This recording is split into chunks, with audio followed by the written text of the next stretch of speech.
Well, look what came out. It appears former FBI DC supervisor D'Antuono was lying to House investigators about the number of FBI operatives embedded in crowds on January 6.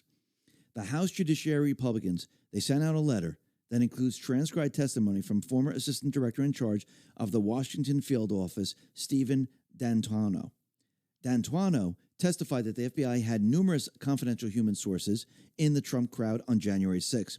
In fact, they had so many FBI operatives in the crowd, they had no idea how many were actually there that day. And we can report for certain that the assistant director in charge of the Washington Field Office is lying about the number of FBI operatives and informants in the crowd on January 6.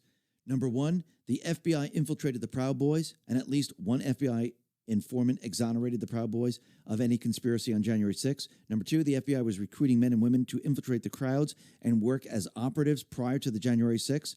Number three incident, Luke Robinson, also known as Ginger Gunn, the armed January 6 protester with earpiece, dropped from FBI most wanted list. Number four, at least 20 undercover FBI and ATF operatives and 3 undercover police officers were running operations in the crowd on January 6.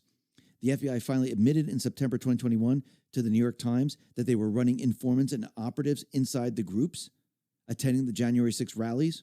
Number five, DOJ finally admits that they were running confidential human sources inside the Oath Keepers organization on January 6. Number six, former DEA agent was pressured to go inside U.S. Capitol on January 6 by an informant friend he was with. Number seven, the FBI admitted in November 2022 that they were running at least 8 informants inside the Proud Boys in the months leading to the January 6. Number eight, at least 3 FBI operatives or cutouts were speaking on the Oath Keepers walkie-talkie app used by the Oath Keepers on January 6. FBI embedded a federal operative inside the defense team of nonviolent January 6 prisoner and former U.S. Marine Zachary Real. FBI DOJ informant planted incriminating 1776 returns document in Proud Boys chat group. Fed operative drove Proud Boy leader to infamous meeting with Oath Keepers leader Stuart Rhodes on January 5th. The FBI agents working the crowd on January 6th befriend a Trump supporter and then tried to set him up with Molotov cocktails so he can spend years in prison. It is clear from what we know already from Stephen D'Antuono likely perjured himself during his testimony with the House investigators, which means they need to question him once again.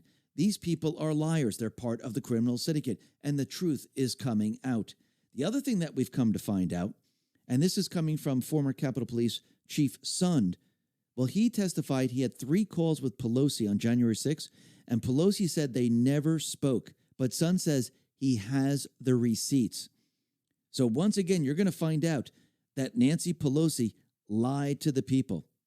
So the House Administration Subcommittee on Oversight held a hearing titled Oversight of the United States Capitol Security, Assessing Security Failures on January 6. It has been widely reported that Trump asked for the National Guard 3 days in advance of January 6, but Pelosi turned him down. She refused to call in the National Guard despite numerous warnings of possible violence.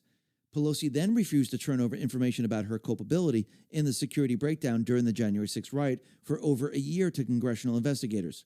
Stephen Sund, the Capitol Police chief, on that fateful day, not only confirms her culpability along with the rest of the Democratic leadership, Sund reported that Pelosi utilized him as a scapegoat and forced him to step down as police chief. We all know now she was trying to cover up her own responsibility for the attack.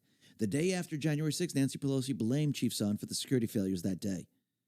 And once again, the truth is coming out. The other thing that we've learned is that a group of self-identified Antifa supporters who wanted civil war and revolution on January 6, they sought online blueprints from federal buildings so they could firebomb them and discussed using a Roman legion formation to attack police lines. This is from a September 15th court filing. So they were planning to burn everything down. And who are they going to blame this on? Probably the Trump supporters. And you can see that all this information is coming out, and this is why they brought charges against Ray Epps, because now the information is coming out that, yes, there's confidential human sources. Ray Epps was probably one of them, and we're going to see a lot more information come out. So they needed to do something to try to distract from all of this, to say, oh, no, he's not a confidential human source. He's a Trump supporter, and now we brought charges against him. Well, this isn't going to work with the people.